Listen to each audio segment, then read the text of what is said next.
اعوذ باللہ من الشیطان الرجیم، میں اللہ تعالی کی پناہ میں آتا ہوں شیطان مردود سے۔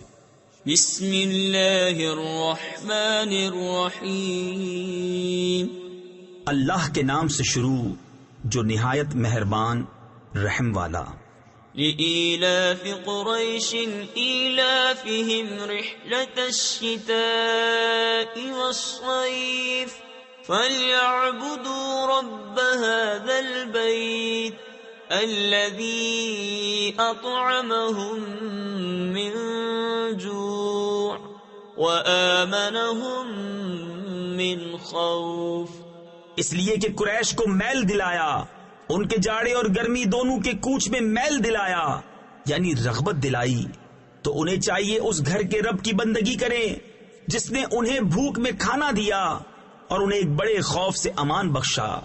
تفسیر خزائن العرفان میں ہے، یہاں بڑے خوف سے مراد یا تو قتل و غارت، قافلے لٹنا، یا مسافروں کا مارا جانا ہے، یا جزام کہ انہیں کبھی جزام نہ ہوگا، یا یہ مراد ہے کہ سید عالم محمد مصطفیٰ صلی اللہ تعالی علیہ وسلم کی برکت سے انہیں خوف عظیم سے امان عطا فرمائی۔ صدق اللہ العظیم۔